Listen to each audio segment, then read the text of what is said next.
మొట్టమొదటిసారిగా collectors conference కి మీకందరికీ స్వాగతం. ఇది ఒక హిస్టారికల్ కాన్ఫరెన్స్. ఎప్పుడు కూడా ఎప్పటికప్పుడు ఒక లక్ష్యాన్ని నిర్దేశించుకుని తద్వారా ముందుకు పోవాల్సిన అవసరం ఉంది. నేను ఈరోజు కొత్తగా ఈ కాన్ఫరెన్స్లు పెట్టడం లేదు. 95లో నేను ముఖ్యమంత్రి అయినప్పటి నుంచి ఇది 4th టైం సీఎం అయిన తర్వాత విధిగా కలెక్టర్స్ కాన్ఫరెన్స్లు పెట్టి ఏం చేయాలనేది ఒక డైరెక్షన్ ఇవ్వడం గాని కలెక్టివ్ రెస్పాన్సిబిలిటీ గుర్తు చేస్తూ ముందుకెళ్లాం. ఇప్పుడే మిత్రులు మాట్లాడారు.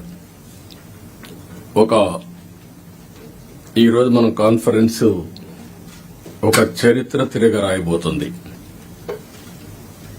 అదే సమయంలో మనందరం ఒకటి గుర్తుపెట్టుకోవాల్సిన అవసరం ఉంది. 5 ఏళ్లకు మునుపు ఒక కాన్ఫరెన్స్ పెట్టారు. కొంతమందికి ఉండే ఆఫీసర్లకి, సీనియర్ ఆఫీసర్లకి అందరికీ జ్ఞాపకం ఉంటుంది. అదే ప్రజావేదికలో కలెక్టర్స్ కాన్ఫరెన్స్ పెట్టి ఆనాటి ముఖ్యమంత్రి ఈ కాన్ఫరెన్స్ అవుతానే ఈ బిల్డింగ్ కూలగొడతామని అనౌన్స్ చేసి విధ్వంసానికి శ్రీకారం చుట్టాడు. అక్కడి నుంచి 5 ఏళ్లు అన్ని రంగాల్లో ఒక రంగం అని మిగల్లేదు. నేను 4వసారి ముఖ్యమంత్రి అయిన తర్వాత ఫస్ట్ టైం నేను ముఖ్యమంత్రి అయ్యాను. ఇబ్బందులున్నాయి, ఆర్థిక ఇబ్బందులున్నాయి. కానీ ఆఫీసర్లో మొరేల్ చాలా హైగా ఉంది. అప్పుడు ఆ రోజు జరిగింది కాస్తో కూస్తో ఇన్ఎఫిషియన్సీ, లేకపోతే కొంత కరప్షన్.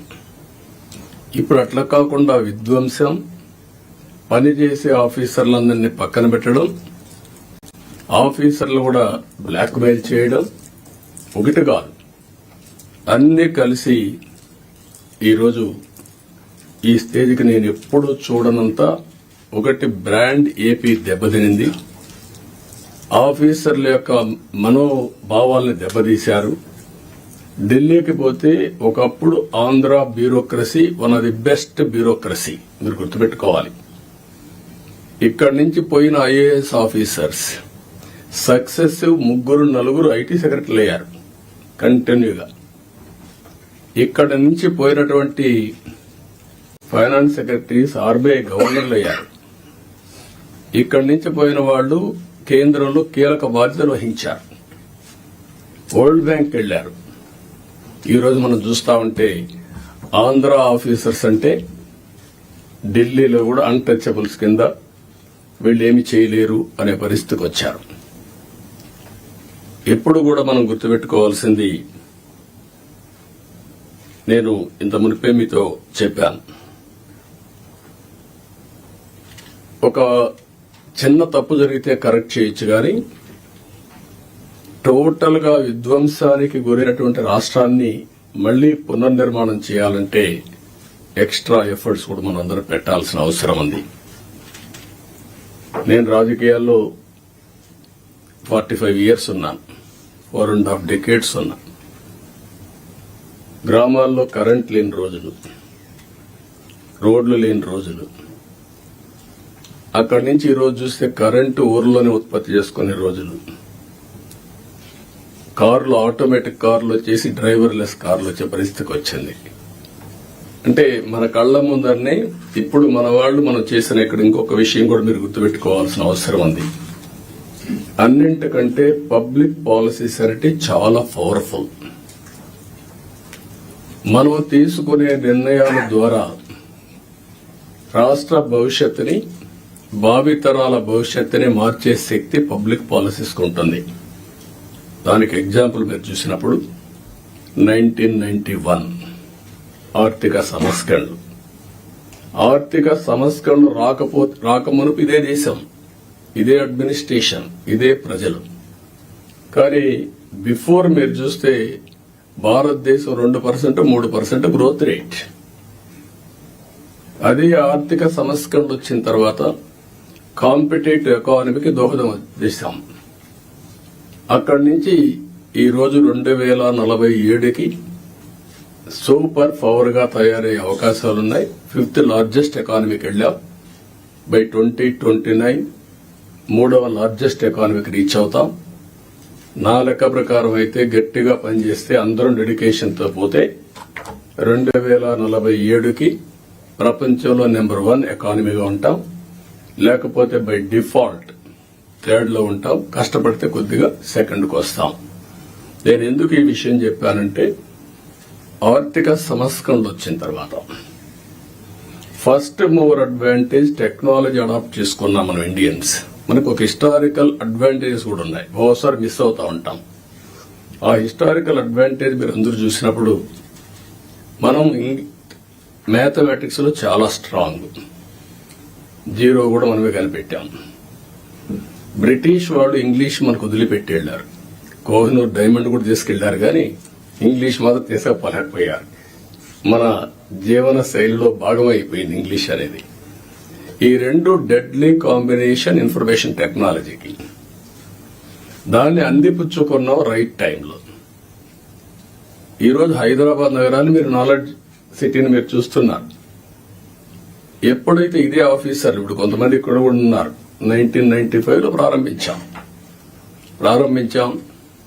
9 ఏళ్లలో బెస్ట్ ఎకో సిస్టమ్ క్రియేట్ చేశాం. తర్వాత వచ్చిన పాలకులు ఎవరు కూడా విధ్వంసం చేయలేదు కాబట్టి ఇప్పటికి కూడా దాని ఫలితాలు ప్రజలు ఎంజాయ్ చేసే పరిస్థితికి వచ్చారు. అదే సమయంలో 3వది మీరు గుర్తుపెట్టుకోవాల్సింది యంగ్స్టర్స్ అనేది డెమోగ్రఫిక్ అడ్వాంటేజ్ ఇండియాకు వచ్చింది. ప్రపంచంలో ఉండే అన్ని దేశాల్లో డెమోగ్రఫిక్ డిసడ్వాంటేజ్ ఏజింగ్ ప్రాబ్లం వచ్చింది. దీంతో ఆంటర్ప్రెన్యూర్స్ గా తయారయ్యారు. ఈ రోజు ప్రౌడ్ గా నేను చెప్పగలుగుతున్నాను, ప్రపంచం మొత్తం హైయెస్ట్ పర్ క్యాపిటా ఇన్కమ్ సంపాదించే వాళ్ళు ఇండియన్స్.